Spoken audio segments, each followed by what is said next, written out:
She hid in a wedding bathroom so no one would see her falling apart, until a knock came from the one man powerful enough to change everything. Before we dive into this story, make sure to subscribe. The ballroom glittered like it belonged to another world. Crystal chandeliers spilled warm light over marble floors, catching on sequins and silk and the slow swirl of champagne in tall glasses. White roses climbed the pillars, intertwined with evergreen branches and silver ribbons, turning the entire room into a winter dream designed to impress. She stood just inside the doorway, her coat still on, her fingers wrapped too tightly around a small clutch she'd borrowed from a friend. Every instinct told her to turn around and leave before anyone noticed she didn't belong here. She had only come because the invitation had been vague, and the timing inconvenient enough that she'd felt guilty saying no. A last-minute +1. A seat filled out of politeness, not desire. She was useful that way, someone to complete the picture without being part of it. Her dress was nice. She'd chosen it carefully. Simple, dark blue, modest enough to feel safe. Still, it felt out of place among the gowns that shimmered and clung, worn by women who laughed easily and leaned into men in tailored suits who knew exactly where they belonged. She spotted couples everywhere, hands intertwined, fingers resting familiarly at waists. The easy intimacy of people who had someone else to rely on. Her chest tightened. She adjusted the strap of her purse and forced herself to take another step forward. The music was soft, romantic, heavy with strings. It pressed against her nerves, amplifying the quiet awareness she carried everywhere. You are alone here. Someone brushed past her, murmuring an apology that didn't quite reach their eyes. She offered a smile that felt automatic, polite, practiced. The kind of smile she'd learned as a single mother, pleasant enough to avoid questions, distant enough to avoid pity.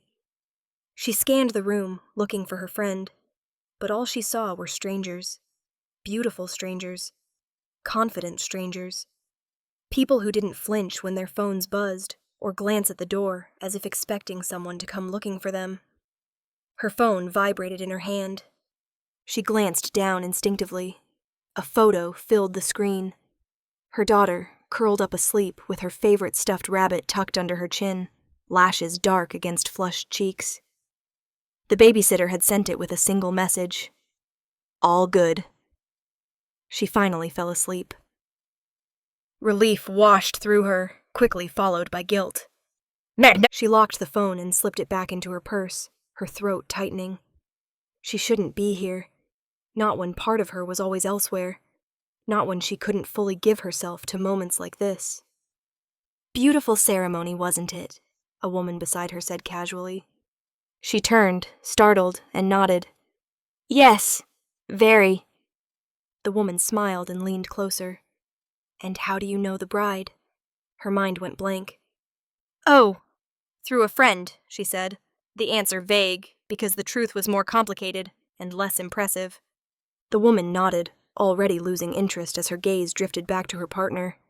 Ah, of course. Of course. She moved toward the edge of the room, closer to the wall, where she could observe without being observed. That was her skill. She watched as the bride glowed, surrounded by attention and love. Watched as toasts were made, laughter rising and falling like something she wasn't meant to touch. A man's voice behind her dropped low. You're not drinking. She stiffened slightly and turned. The man who stood there was impeccably dressed, his presence commanding even without effort. Dark hair, sharp features, a gaze that felt like it cut through the noise of the room. No, she said quickly. I'm driving. He studied her for a moment, then nodded once. Smart. Before she could respond, he was pulled away by someone else, swallowed back into the crowd. Her pulse lingered, unsettled. She exhaled slowly and retreated further, slipping past a row of tables and into the hallway beyond the ballroom. The noise softened instantly, replaced by muffled music and distant laughter. She leaned against the wall, closing her eyes. This wedding wasn't hers. This life wasn't hers. She loved her daughter fiercely. She wouldn't trade that love for anything. But nights like this, surrounded by perfect moments that highlighted everything she'd lost, made the ache sharper. Her chest tightened, breath catching as the weight of it all pressed down at once. She needed air, space, somewhere she didn't have to pretend she was fine. She pushed open the door to the women's restroom and slipped inside, locking it behind her. The quiet enveloped her. For the first time that night, she let her shoulders sag. And as she leaned against the cool marble sink, staring at her reflection, tired eyes, composed smile finally gone, she whispered the truth she'd been holding back all evening. I don't belong here. She didn't know yet that the man who would change that truth forever was already looking for her. The lock clicked softly into place, a small, definitive sound that felt louder than it was. She leaned back against the door, closing her eyes as if that alone could keep the world on the other side from seeping through the walls. The music from the ballroom reached her only in fragments now, muffled strings, distant laughter, like a reminder of something she wasn't meant to participate in. Her breath came unevenly. She crossed the tiled floor and gripped the edge of the sink, staring at her reflection under the harsh bathroom lights. The woman looking back at her seemed composed at first glance, hair pinned neatly, makeup still intact. No one would have guessed how close she was to unraveling. That was the problem. She'd learned how to look fine. She pressed her palms flat against the counter and let her head drop forward, shoulders shaking as the first tear fell. Then another, then more, until the reflection blurred completely. She hadn't meant to cry. She'd told herself she wouldn't, but the whispers had followed her like ghosts. Is that her? I heard she has a child. No husband? At her age? She wiped at her cheeks angrily, embarrassed even though she was alone. She hated how quickly it still got to her. Hated that no matter how strong she became for her daughter, moments like this could still crack her open. A memory surfaced without permission. Standing in a courtroom years ago, holding her baby in her arms, while a man who had promised forever stared at the floor and said nothing. Walking out alone, the weight of single motherhood settling on her shoulders before she'd even learned how to carry it. Another memory followed, declining invitations, making excuses, slowly shrinking her world until it was safe and manageable. Until weddings like this felt like foreign territory. She slid down to sit on the closed toilet lid, elbows resting on her knees, her face buried in her hands. I just needed one night, she whispered. One night to feel normal. Her phone buzzed again inside her purse. She hesitated before pulling it out, afraid it might be something wrong. But it was another photo. Her daughter, now sprawled sideways across the bed, one arm flung over the stuffed rabbit, mouth slightly open in sleep. Her chest ached. I'm doing this for you, she murmured, pressing the phone to her heart. I promise. A tear dropped onto the screen. She wiped it away quickly, straightening as if someone might burst in and catch her breaking. She stood and turned the faucet on, letting cold water run over her wrists. The shock helped, grounding her back in the present. She practiced breathing slowly, counting silently until the tightness eased just enough. This was her hiding place. A locked door. A few stolen minutes to fall apart without witnesses. She reached for a tissue, dabbing carefully under her eyes, fixing the mascara that had dared to smudge. She checked her reflection again, forcing her shoulders back. Almost okay. Then, a knock sounded on the door. She froze. Her heart leapt into her throat, panic flaring instantly. She hadn't expected anyone to notice she was gone. She'd hoped the bathroom would be invisible, a place no one bothered to look. It's occupied, she called, her voice tighter than she liked. Silence followed. Then the knock came again. Slower this time. Deliberate. I know, a man's voice said calmly from the other side. Low, controlled, unmistakably confident. Take your time. Her pulse raced. She pressed her back against the counter, eyes fixed on the door. Who was this? Security? Someone sent to drag her back out? Someone annoyed that she'd disappeared from the party? I just need a minute, she said, fighting the tremor in her voice. You have it, the voice replied. I'll be right here. Something about the way he said it, unhurried, certain, sent a shiver through her. She swallowed hard, glancing at her reflection one last time. Her eyes were red but determined. Whatever waited on the other side of that door, she refused to be ashamed of needing this moment. She took a steadying breath and reached for the lock. The knock came again. Not loud, not impatient, measured. It echoed through the small bathroom like it had been meant for her alone, each tap deliberate enough to cut through the rush of blood in her ears. She stood frozen, fingers still curled around the edge of the sink, heart hammering so hard she was sure whoever stood outside could hear it. Her first thought was security. Someone had noticed her disappear. Someone had decided she didn't belong wandering the halls of a wedding like this, hiding where guests weren't meant to linger. She imagined a stiff apology, a forced smile, the humiliation of being escorted back into the ballroom with red eyes and flushed cheeks. Her second thought was worse, that someone had complained. She pressed her lips together, swallowing the sting of tears that threatened to return. "Yes?" she called, her voice unsteady despite her effort to sound composed.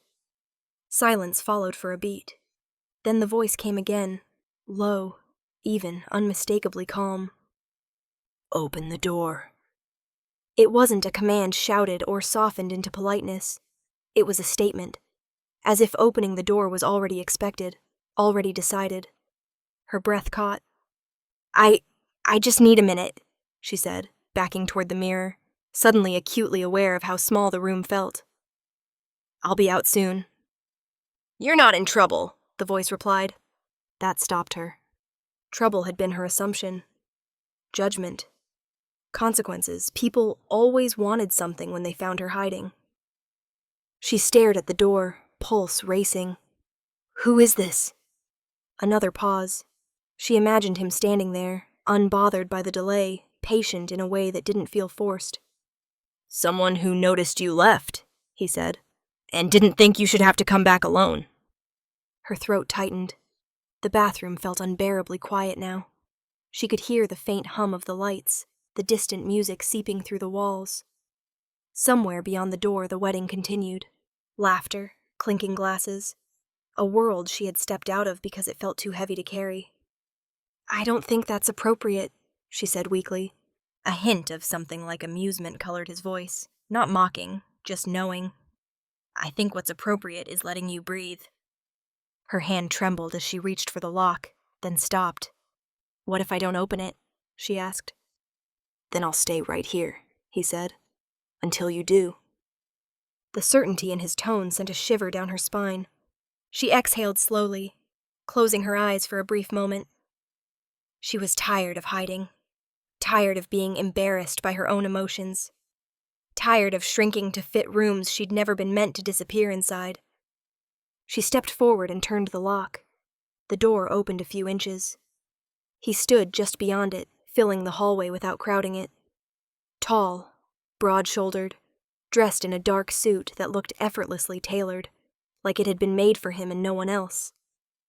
His posture was relaxed, but there was an undeniable presence to him, something that made the air feel heavier, more focused. She recognized him instantly. The man she'd noticed earlier near the bar. The one people unconsciously made space for. The one conversations seemed to bend around. The most feared man in the room. His gaze softened when it landed on her. Not pity, not judgment. Recognition. "You all right?" he asked quietly. She hesitated, then nodded once. "I just needed a moment." "So did I," he replied. That surprised her. "You?"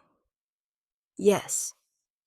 His eyes flicked briefly past her into the bathroom, taking in the closed stalls, the mirror, the evidence of someone trying to pull herself back together.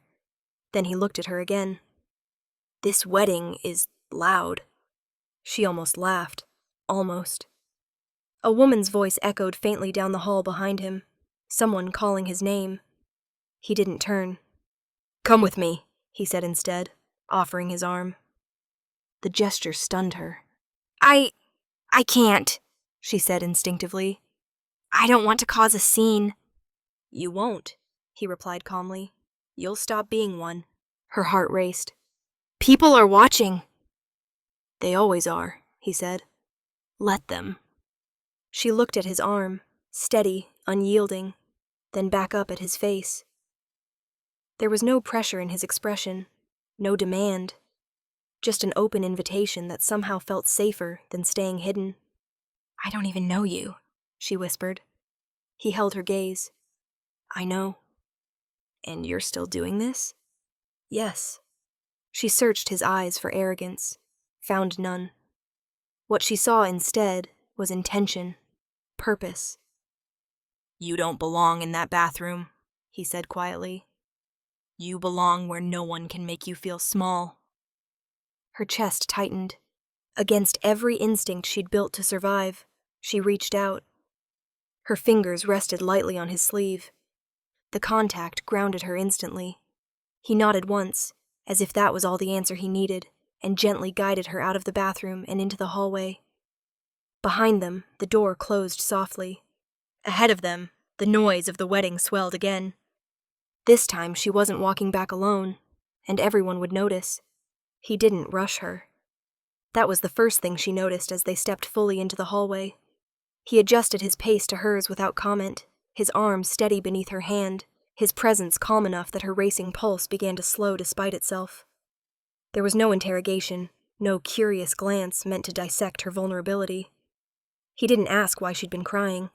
He didn't ask who had hurt her or what she was running from. He simply walked beside her like it was the most natural thing in the world. Up close, he was even more imposing than she'd expected, tall enough that she had to tilt her head slightly to meet his eyes. Broad-shouldered, composed, dressed in a way that didn't scream excess, but whispered power. His face was sharp, controlled, handsome in a way that didn't beg for attention, because it never needed to. People moved when they saw him coming, not dramatically, just instinctively. Conversations paused mid-sentence. Someone stepped aside a fraction too quickly. A waiter straightened as if bracing for inspection. It was subtle, but unmistakable. This was the man everyone feared. She felt it in the way the air seemed to bend around him, and yet his attention never left her. You don't have to explain anything, he said quietly as they approached the edge of the ballroom. Her throat tightened. I know, he interrupted gently. You don't owe me words. That undid something inside her. She'd spent years explaining herself. To teachers, to doctors, to other parents, to strangers who thought being a single mother entitled them to opinions. Words had become armor, carefully chosen, constantly ready. Now someone was telling her she didn't need them. The music swelled as they crossed the threshold into the ballroom again. Heads turned, whispers followed like ripples in water. Is that him? Who is she? Why is he with her? She felt the familiar urge to pull away, to release his arm and retreat back into invisibility before she became a topic of conversation. His hand tightened just slightly at her elbow. Stay, he murmured. Not a command, an anchor. They didn't stop near the center of the room. He guided her past it, toward a quieter corner where the light softened and the noise dulled. A space that felt intentionally chosen, protected without being hidden. She exhaled slowly, realizing she'd been holding her breath. Thank you, she said, her voice barely above a whisper. He inclined his head. You looked like you needed an exit. She laughed softly, a sound edged with exhaustion. I always look like that. His gaze sharpened, not critically, but attentively. You shouldn't. She glanced up at him. You don't even know me. I know enough, he replied. You stood alone in a room full of people and still tried to make yourself smaller so no one else would feel uncomfortable. Her breath caught. That's not an insult, he added. It's observation. She swallowed. And what does that observation tell you? That you're tired, he said, and that no one here bothered to notice. Before she could respond, a man approached, confident, polished, clearly accustomed to being heard. Everything all right? He asked, eyes flicking between them with thinly veiled curiosity. Yes, the man beside her said calmly. The single word carried weight. The other man hesitated, then nodded. Of course. He retreated without another question. She stared after him. People listen to you. They know better than not to, he replied evenly. She turned back to him, studying his face. Who are you? A pause. Not because he didn't know the answer, but because he was choosing which part of it to give her. A man who doesn't like seeing women cornered, he said, and who doesn't ask twice when he knows what he wants to do. Her heart skipped. Which is? To make sure you leave this night standing, he replied. Not hiding. She looked down at her hand still resting on his arm, then back up at him. And after? That's up to you, he said. I don't drag people into my orbit. I offer them a way out of rooms that don't deserve them. The sincerity in his voice made her chest ache. Why me? She asked. His gaze softened, just slightly. Because you walked into a room full of celebration carrying the weight of an entire life by yourself. And no one should have to do that unseen. Tears threatened again, but this time she didn't feel the urge to hide them. He straightened subtly, his presence widening, shielding her from the curious glances that continued to drift their way. Stay here as long as you need, he said. Or leave. I'll make sure no one stops you. She nodded, grounding herself in the quiet strength of his offer. For the first time that night, she didn't feel like an intruder at the wedding. She felt like someone worth stepping out of hiding for. And she had the sudden, unmistakable sense that the man beside her never made the same offer twice. The shift happened the moment they stepped forward. Not when she felt his arm settle more securely around her waist, or when the music swelled again as they moved out of the quiet corner, but when the room noticed who she was walking with. Conversations stalled mid-sentence. Laughter faded into murmurs. Heads turned openly now, no longer pretending discretion. The space between guests widened instinctively, as if an invisible line had been drawn, and no one wanted to cross it. She felt it all at once. The weight of attention, the electricity in the air, the awareness that this wasn't just curiosity. It was recognition. The man beside her didn't tighten his hold. He didn't guide her forcefully or rush her through the crowd. His arm rested around her with deliberate ease, a public claim that wasn't possessive, but unmistakable. He walked as if he belonged anywhere he chose to stand, and by extension, so did she. Her heart pounded, but something steadier replaced the panic she'd felt earlier. His presence anchored her, solid and unyielding. The whispers that followed no longer felt sharp. They dulled, sliding past her like distant noise. Is that him? Why is he with her? Who is she? She lifted her chin without thinking, posture straightening as if her body had finally been reminded how to take up space. A woman she recognized from earlier, one who had offered a tight smile and a quick assessment, froze as they passed. Her eyes widened just slightly, surprise breaking through polished composure. She caught her reflection in a mirrored pillar as they moved. The woman staring back looked different. Not because her dress had changed or her hair was suddenly perfect, but because she was no longer trying to disappear. She felt his hand shift subtly, fingers brushing her side in a quiet reassurance meant only for her.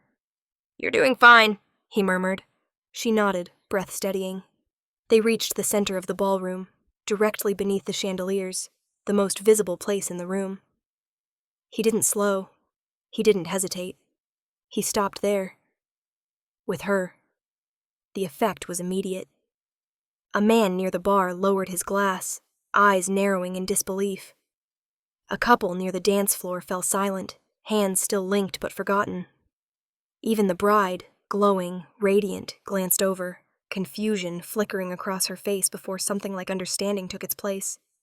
This wasn't an accident. This was intentional. She felt it when his arm tightened just slightly around her shoulders, when his stance widened just enough to place himself between her and the rest of the room without shielding her completely. She wasn't being hidden. She was being presented. A voice cut through the quiet. I didn't realize you knew her. The man beside her turned calmly. You didn't need to. The answer was simple. Final. The speaker faltered, offering a stiff nod before retreating. Her pulse raced, but not with fear. With disbelief. Moments ago, she'd been crying behind a locked door, convinced she didn't belong here. Now, she stood in the most public space of the night, the center of attention. Not because she demanded it, but because someone powerful had chosen to stand with her. She felt the truth settle in her chest, heavy and liberating all at once. She had never been alone.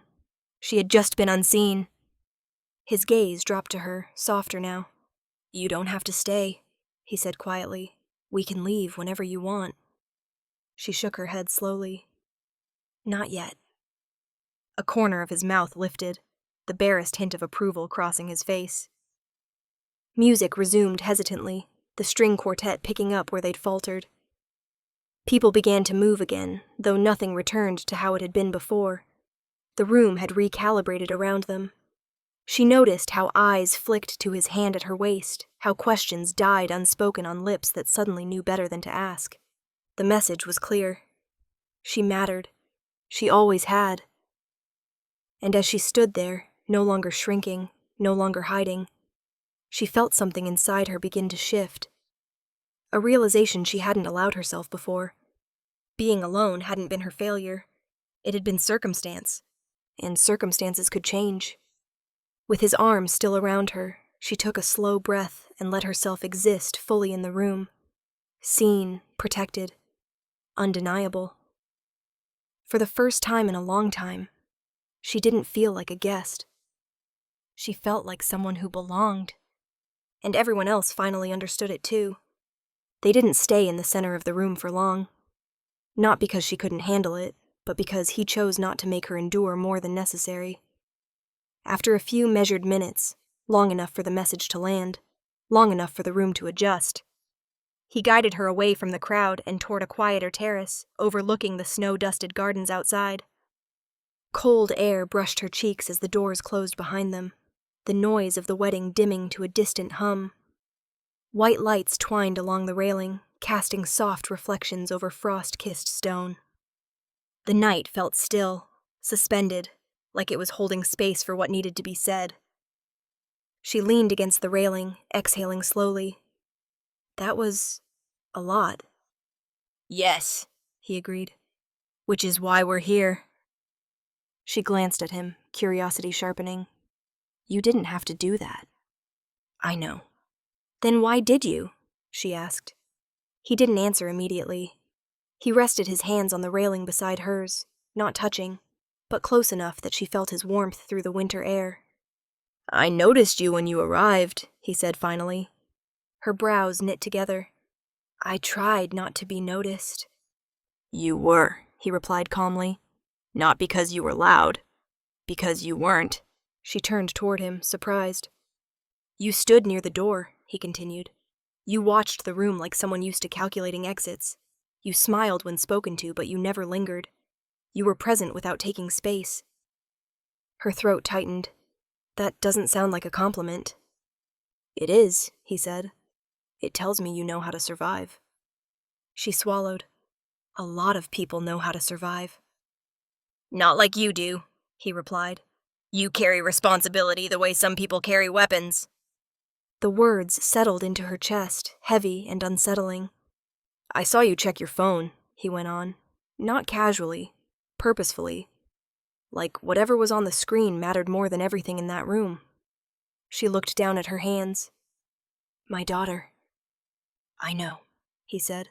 Her head snapped up. "How?" "I asked," he replied simply. "And I watched the way your expression changed when you looked at that screen. That wasn't distraction. That was devotion." Her breath caught. "You moved through the room like someone who couldn't afford to fall apart," he continued. "Like you were holding everything together for someone else." She laughed softly, the sound edged with emotion. "That's what mothers do." "Yes," he said. "And that's why I noticed." She turned fully toward him now. "You said you don't drag people into your orbit." "I don't," he agreed. "But I don't ignore strength either." The lights reflected in his eyes as he met her gaze, unflinching. You were alone in that room in a way most people will never understand. Not lonely, isolated, and still, you showed up. Her chest tightened. I didn't feel strong. You don't have to feel it to be it, he replied. She hesitated, then asked the question that had been pressing against her ribs since the bathroom door opened. And my child? His expression softened, unmistakably. The way you hold yourself, he said quietly. It's not for you. It's for someone who depends on you completely. She felt tears sting her eyes. She's my world. I know, he said. And anyone who can love like that deserves not to stand alone. The silence between them felt different now. Intentional, weighted with truth. I didn't come to that bathroom to rescue you, he added. I came because I recognized you. From what? She asked. From myself, he replied. From people who learned early that being unseen was safer than being vulnerable. She searched his face. You're not as untouched by all this as you pretend. A faint smile crossed his lips. No, I'm just better at hiding it. She leaned back against the railing, snowflakes drifting past like quiet confessions. So, this wasn't pity. No, he said firmly. It was respect. The words settled into her bones. I chose you, he continued, because you were already doing the hardest work there is, protecting someone else without protection of your own. Her voice was barely a whisper. And what does that mean? It means, he said, turning to face her fully, that I don't offer help lightly. And when I do, it's because I see something worth standing beside. For the first time that night, she didn't feel like she needed to explain herself. She felt understood, and that changed everything. The cold crept in slowly, settling into her fingers and the edges of her breath, but she barely noticed it. What she felt instead was the weight of what he'd just revealed. How carefully he observed the world, how deliberately he chose where to place his attention. And more importantly, who. You keep saying things like standing beside me, she said quietly, as if that means something very specific. It does, he replied. He turned slightly, angling his body so he could see the terrace entrance and the garden beyond it at the same time. The movement was subtle, almost unconscious, but she caught it. The way his awareness never fully rested. The way his calm didn't come from ease, but from control. What kind of man are you? She asked. He didn't answer immediately. Instead, he reached into his coat and pulled out his phone. He tapped the screen once, briefly, then slid it back into his pocket. Somewhere inside the building, she heard a door open.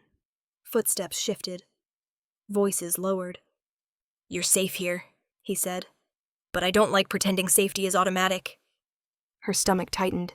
That's not an answer. No, he agreed. It's a warning. He leaned back against the railing, finally meeting her eyes fully. I don't run charities, he said. And I don't attend weddings for sentiment. She swallowed. People are afraid of you. Yes, the word landed cleanly, unapologetic. Because you enjoy that? She asked. Because fear is efficient, he replied. And efficiency keeps people alive. A chill slid down her spine, not from the cold, but from the truth threaded through his voice. I make decisions most people never have to, he continued. I protect what's mine by making sure threats never get close enough to try. And that protection, she hesitated, it has consequences. It does, he said. For me, and for anyone who stands openly with me. Her chest tightened. My daughter. His gaze sharpened instantly. Would never be exposed. You can't promise that, she said, fear breaking through her composure at last. I don't promise what I can't control, he replied. I eliminate what I can. The words should have terrified her. Instead, they grounded something deep inside her. She thought of the years she'd spent calculating risks alone, of late-night walks gripping keys between her fingers, of choosing safe neighborhoods, safe jobs, safe routines, all while knowing safety was never guaranteed. You're talking about a dangerous kind of protection, she said softly. Yes, he agreed. The kind that doesn't ask permission. She studied him, really studied him now. The restraint, the awareness, the quiet certainty that didn't seek approval. This wasn't bravado. It was lived-in authority. And if I say no, she asked. Then you walk away, he said without hesitation. Untouched, unfollowed. This night becomes a closed door. And if I don't? Then people will notice, he said. They already are. You'll be associated with me, watched, speculated about. She exhaled slowly, judged. Yes, he said, but never unprotected.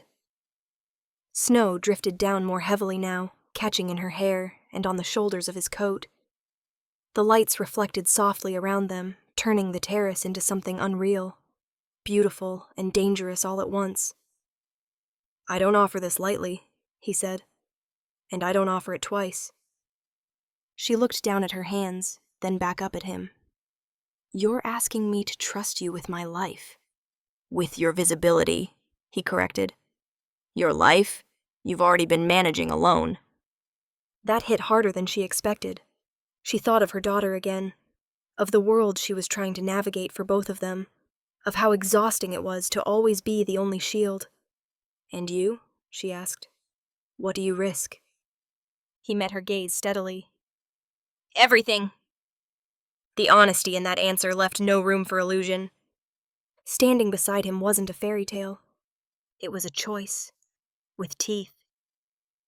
And as she stood there in the winter air, the noise of the wedding fading behind them, she realized something that made her heart ache and steady all at once. For the first time in years, she wasn't being offered safety through invisibility. She was being offered protection through presence.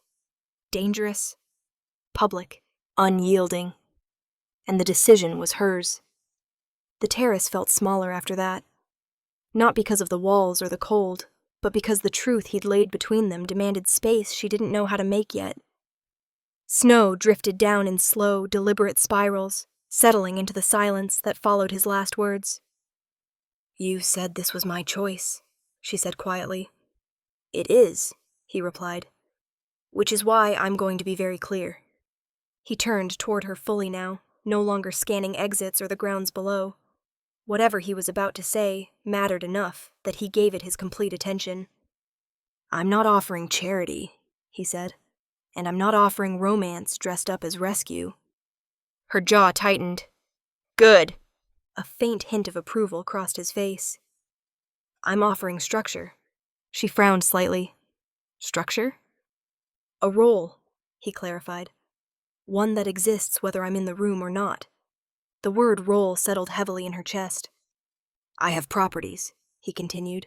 Homes, offices, places where discretion matters and where people notice when something is off. I need someone I trust to oversee one of them. Someone who understands responsibility, boundaries, and silence. Her heart skipped. You don't trust easily. No, he agreed, which is why this matters. And what does this role actually mean? She asked. It means stability, he said. A salary you don't have to justify. A schedule that bends when your daughter needs you. Housing, if you want it, in a place no one approaches without permission. Her breath caught. And the safety? She asked carefully. He didn't hesitate. Comprehensive. You and your child would be protected as an extension of my household. Not hidden, not shuffled aside. The word extension sent a ripple of unease through her. And the cost? She asked. Because there's always a cost. Yes, he said simply. She braced herself. You would be tied to my world, he continued. Seen with me, associated with my name. You wouldn't have the luxury of anonymity anymore. Her fingers curled slightly at her sides. And if something goes wrong? She asked. Then I deal with it, he said, before it reaches you. That's not what I meant, she said softly. I mean, morally, legally, if I don't agree with something. His gaze sharpened, not defensively, but with interest. Then you tell me. And if I walk away later? You can, he said. The protection doesn't vanish overnight. I don't punish people for leaving. She searched his face for manipulation, found none. This isn't a cage, he said quietly. It's an anchor. She let out a breath she hadn't realized she'd been holding. You're asking me to step into something permanent. I'm asking you to stop surviving on scraps of safety, he replied, and start building something that lasts. Her thoughts raced to daycare schedules, to rent payments, to the way she'd learned to live 3 steps ahead of disaster, to her daughter's small hands gripping hers when they crossed busy streets. What about her? She asked again. His expression softened. She would grow up knowing she's protected, that the world doesn't get to take things from her just because it can. Tears stung her eyes, not from fear, but from the magnitude of what he was offering.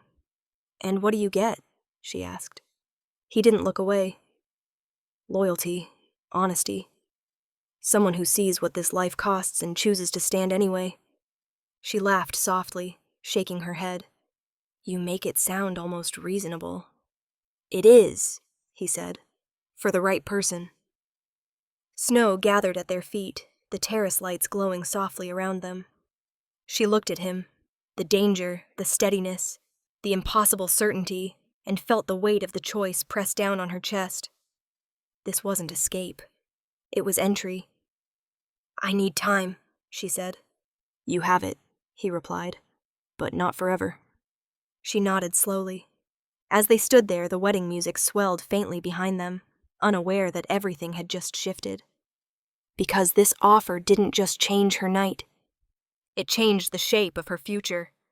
And once made, it could never be unseen. The decision didn't come all at once.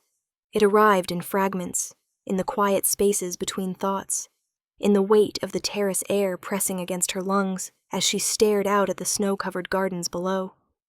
The wedding music drifted faintly through the glass doors behind them, distant now, like something happening in another lifetime. She imagined leaving, walking back into the ballroom alone, offering a polite smile, making an excuse about an early morning, about her daughter, about a headache, calling a ride. Going home to her small apartment, to the familiar creak in the hallway floor, to the careful quiet she maintained after bedtime, so she wouldn't wake a sleeping child who relied on her for everything. She imagined waking up tomorrow exactly the way she always did, counting expenses, planning routes, measuring risks, carrying the invisible weight of being the only line of defense between her child and a world that wasn't gentle. Loneliness wasn't dramatic. It was efficient, predictable, safe in its own way. You were thinking about walking away, he said calmly. She didn't deny it.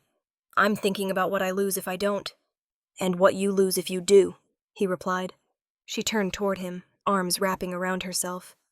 Independence isn't a small thing. No, he agreed. It's expensive. I fought hard for it, she said. Every decision I make is mine. Every mistake, too. And every burden, he added quietly. That stung because it was true. I don't want to be owned, she said. He met her gaze evenly. Neither do I. She huffed out a breath. That's not reassuring. It should be, he replied. I don't keep people by diminishing them. I keep them by giving them reasons to stay. She looked away again, watching snow gather along the edge of the stone railing. And if I become dependent on you? Then I've failed, he said. This only works if you remain capable of leaving. The honesty of that answer made her chest tighten. She thought of her daughter again, of how carefully she'd built a world small enough to manage, but large enough to breathe in, of the nights she lay awake listening for sounds that shouldn't be there, of how exhausted she was pretending she didn't need help. Protection came with strings. So did loneliness. One just pretended otherwise. What happens if I say yes? She asked softly, and discover I can't live in your world. Then you go, he said, with resources, with safety, without consequences. And people won't come looking? They won't, he said. Not without my permission. She swallowed. The power in that should have terrified her. Instead, it made something inside her unclench. "You make it sound simple," she said.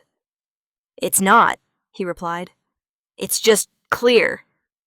She closed her eyes for a moment, letting the cold sting her cheeks, grounding her. She wasn't choosing romance.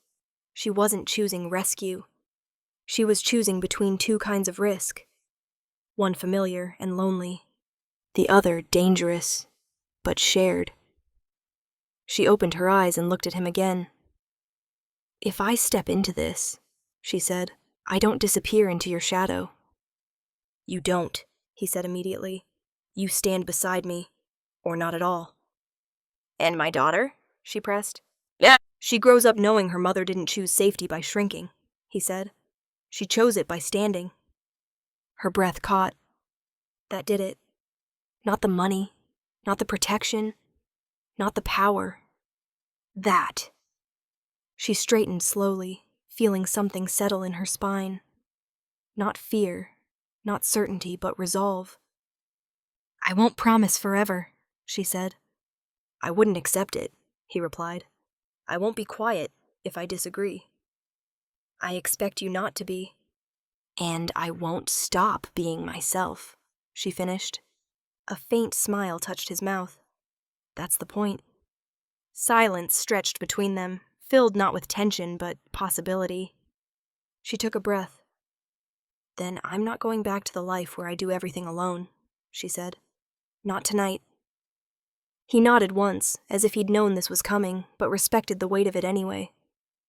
"Come," he said, extending his hand. Not commanding, not possessive. An invitation. She took it. And as they turned back toward the wedding, she realized something profound and unsettling. She wasn't choosing to be protected. She was choosing to stop pretending she didn't deserve it. Whatever this life would demand of her, she would meet it standing, no longer alone, and no longer hiding. The night unraveled gently after that, as if the world had decided not to rush her anymore. They didn't return to the center of the ballroom. They didn't need to. Word had already spread in the subtle way it always did, through glances that lingered too long, through conversations that shifted when he passed, through the sudden absence of questions no one dared to ask aloud. She felt it in the way people looked at her now, not with curiosity, with understanding, with caution, with respect. He stayed close without crowding her, his presence steady and unspoken. He didn't parade her. He didn't announce anything. He simply existed beside her, as if that were the most natural thing in the world. And somehow, it was. A woman approached cautiously, offering a polite smile. "It was nice to meet you," she said, eyes flicking briefly to him before returning to her. The message was clear. She mattered. As the night wore on, the weight she'd carried for so long began to ease, not disappear, but redistribute. She laughed once, surprised by the sound. She accepted a glass of water without feeling like she needed to justify it. She stood without scanning exits every few seconds. At some point, he glanced at her phone when it lit up again. "Your daughter?" She nodded. "The sitter." "Answer it," he said gently. She stepped aside, her heart tightening as she read the message. All good. She woke briefly, asked for you, then went right back to sleep. Tears pricked her eyes. "She misses you," he said quietly. "So do I," she admitted. He didn't hesitate. "Then we should go." The car ride was quiet, the city passing by in softened lights and falling snow. She watched the streets she knew from a new angle, aware of the security moving smoothly around them without being intrusive. It should have felt overwhelming. Instead, it felt held. When they arrived, he walked her to her door. No assumptions, no pressure, just presence. "You don't have to decide anything else tonight," he said. "This stands as it is." She nodded. "Thank you." "For trusting me," he replied. Inside, she checked on her daughter, smoothing hair from her warm forehead, listening to the steady rhythm of her breathing. Standing there in the dim light, The reality of what had changed finally settled in. She hadn't just met a powerful man. She had been seen. Not as a woman in need of rescue, not as someone to be pitied or managed, but as a mother who had carried too much alone for too long. When she returned to the doorway, he was still there, patient and unhurried. "I've spent years building walls," she said softly. "For her." "And now?" he asked. "And now," she said, meeting his gaze, "I know she won't grow up watching me disappear into them." His expression softened, something unguarded crossing his face. "I don't make promises lightly," he said. "But when I protect something, it's not temporary." Her chest tightened. "You're talking about forever." "I'm talking about intention," he replied. "About choosing not to walk away." She nodded slowly, the weight of it no longer frightening. By the time he left, the night felt different. Not quieter, but complete. She locked the door and leaned against it, breathing deeply, her heart full in a way she hadn't known was possible. She wasn't alone anymore. Not in the way that mattered. Because somewhere out there was a man who had looked at her life, at her child, at the responsibilities she carried, and decided they were worth standing guard over. Not for a night, not for convenience, but because some people, once seen, are never meant to be left unprotected again.